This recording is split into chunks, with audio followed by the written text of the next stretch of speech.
Hello everybody and welcome to NBA Oz on ESPN. A big day of hoops ahead of us. Ben Simmons and the Philadelphia 76ers to host the San Antonio Spurs, led by Patty Mills. My name's Cam Luke.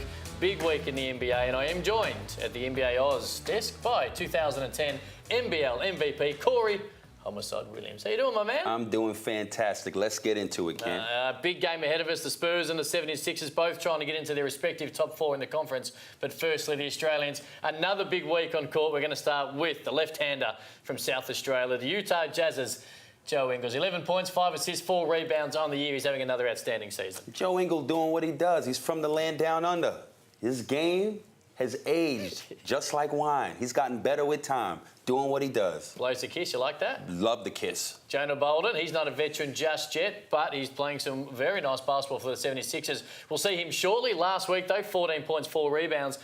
And he's got some range, which is huge in the NBA under Brett Brown. Definitely. 6'10", came out of UCLA, played 1 year, went overseas. His game matured, and now he is in the rotation and the lineup with the Philadelphia 76ers. 6'10", can shoot. He's good at diving as well as popping. He's an asset, and he's going to be a really big key to what they do in the future with Philly. And he'll be in the Boomers team? Definitely. Matthew Dellavedova's been in the Boomers team, been to a couple of Olympic Games. He won a championship. He took the money, fair enough too. He didn't get court time. He's now back at Cleveland.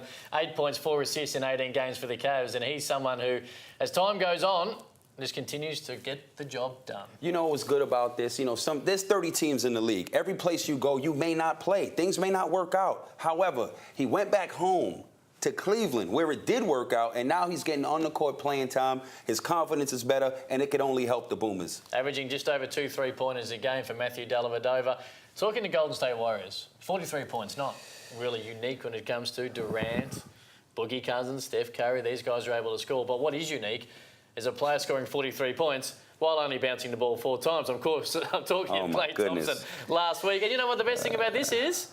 Look at it. I'm the Knicks, like the rest of the NBA. Man, my poor New York Knicks. 43 points, 4 dribbles. Steph Curry had 13 assists. And what he's able to do, he just catches and shoots, nothing but net. And to prove he took 1 dribble, that is 25% of his bouncing right there. Klay Thompson, corner. He's just playing horse now. The Knicks didn't know what to do. And the Golden State Warriors continue. He's almost out of court there to roll and right now deserve their NBA title favouritism. From that to another player who's having a huge year in the West, the Sacramento Kings, Buddy Hield. He's our player of the day. Let's get to Corey at the Plasma. Thanks, Cam. Our player of the week is none other than guard Buddy Hield. Out of bounds play, he fumbles the ball and then hits a buzzer beater.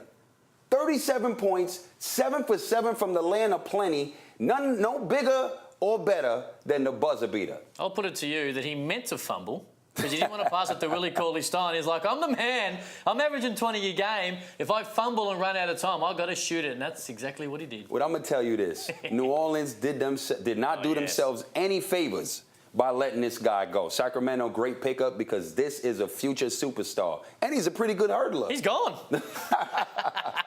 Thank you, Corey. Buddy Hield, play of the week. And it leads us into the news. I'm going to start with the Los Angeles Lakers. 3-10.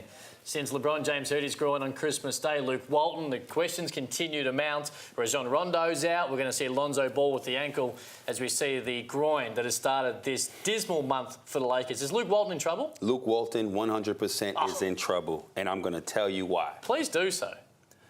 During the stretch of this season right now, L.A. versus New York at home, they lose.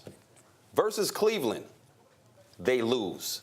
These are teams that are purposely tanking. Nah, they're not purposely tanking. Look, Lonzo Ball, there's another injury to the Lakers. He's going to be out 3 to 4 weeks. You're basing him getting sacked on 2 games. You cannot lose to teams like that are tanking for the #1 pick. Well, you cannot lose. Well, How bad is your team? They can't be tanking too well if they're winning games. I'll tell you this right here. Go on. Both of those teams, Cleveland and New York, you know how many games they've won in the last month? 3. 1 apiece.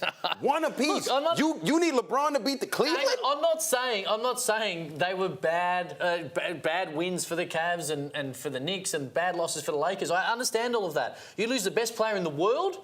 You throw Rondo out, another veteran. You have Lonzo Ball now for a little while. I think you got to cut in some slack. But who's the coach next year, Lakers then? I'm telling you right now, Rob Pelinka, the GM, and Magic Johnson did not hire this guy who's coaching. They didn't hire him. So that means he's gone. I'm telling you, GMs and presidents like their own people in that seat. I'm telling you right now, his days are numbered. I'm just telling you right now. And LeBron, we all know, is extremely tough on coaches. Luke Walton, his days are numbered. They barely beat Chicago the other day by 7. They still did. On that note, we know they're not going to make the NBA Finals, but the Golden State Warriors are going for their 5th consecutive trip to the finals in June, and they've just added another All-Star, Boogie Cousins. My goodness. Can anyone beat them? Listen, nobody's going to beat this team right now. You see his face? He's coming on a mission. They got the 2 goons in the league. You know what a goon is? Trust me, whatever a goon is, you don't want to mess with him. Okay, I'm nervous. Him and Draymond together, nobody want that smoke. Trust me. They're 2-0 now. Boogie Cousins, they beat the Lakers, they beat the Clippers. They've only played in Los Angeles with Boogie Cousins, but they have now 5 All-Stars. Their bench was a slight concern, but I think they're going to start to roll.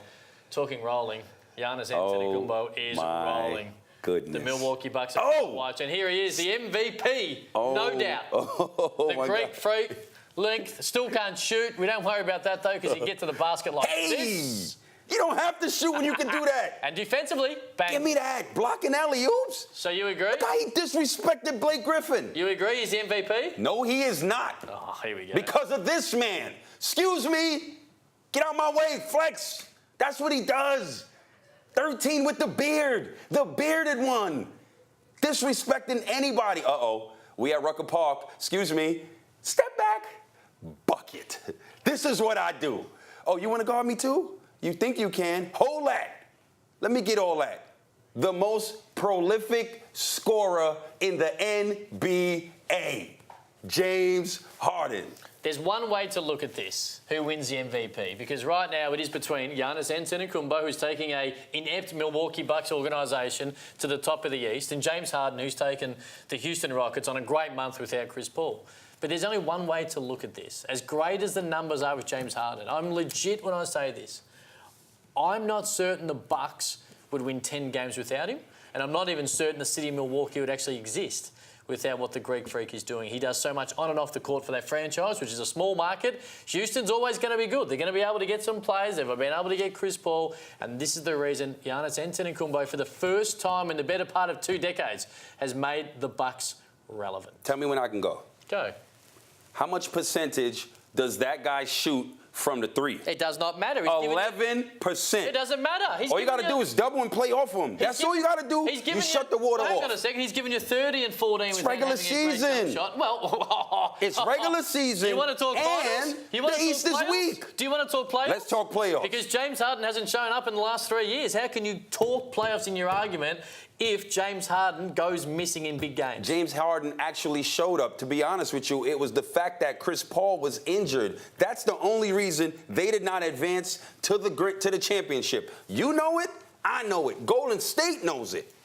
I'm not saying that James Harden isn't a superstar and in the conversation. I'm just saying Giannis Antetokounmpo, to this point, over the course of the entire season, is the MVP. Look, I love his work. He is the Greek freak. He's a bad man. However, it is hard to go by 40% from the 3, 85% at the free throw line.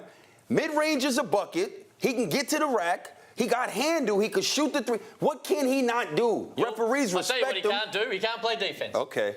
There you go. And you're biased because you're a street baller from old school. Shout out to Rucker Park. Hey, ESPN, we're going to get to the game very shortly. Philadelphia hosting San Antonio. And, of course, speaking of a guy who's having an outstanding season, Ben Simmons on the cusp of his first All-Star. But there are some question marks, which we'll get to shortly. But numbers-wise and the way he runs his team, he's fun to watch. He definitely is fun to watch. But tell me when you're ready to get into it, because I'm ready right now. This is the issue. Paul George down one end, superstar. Nails the 4-point play. Oklahoma take the lead late without Russell Westbrook, who had fouled out. And this is what superstars do. They take this on. Ben Simmons pulls up.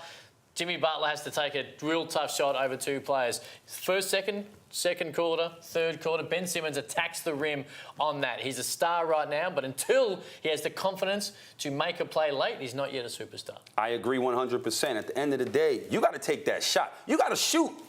You have to shoot the ball, whether you make it or miss it. The longer it takes for him to shoot a shot, the more pressure he's putting on himself. It's a mental block. You don't want that. In order for that block, it's just going to get bigger and bigger. He's never going to shoot. I don't know anybody that has not yet taken a shot. Not even 2 jump shots consistently. It's never happened. What's the problem? We don't know. But guess what? He needs to shoot or he's going to be in trouble. Yeah, LaMarcus Aldridge shot it and has been shooting it quite well the last couple of weeks, including a season high for him and the Spurs, 56 points a couple of weeks ago, double overtime classic against OKC. He's a guy, Joel Embiid inside, it's going to be a decent matchup, but he's a guy the Spurs need to get going early. Oh, 100%. You know what was more impressive about this 56? He did it against one of the biggest, strongest centers in the league. He's multi-talented. He's always been multi-talented and brought his all since his days in Portland. So talent has nothing to do with anything. Let's just see if he's bringing it this next game. Only moments away from getting to Philly lastly. Probably the matchup of the day. DeMar DeRozan having an outstanding year for the Spurs, his first year. First year for Jimmy Butler as well, the 76ers. And these two guys are going to go head-to-head. Both have played for their country. Both have won Olympic gold medals.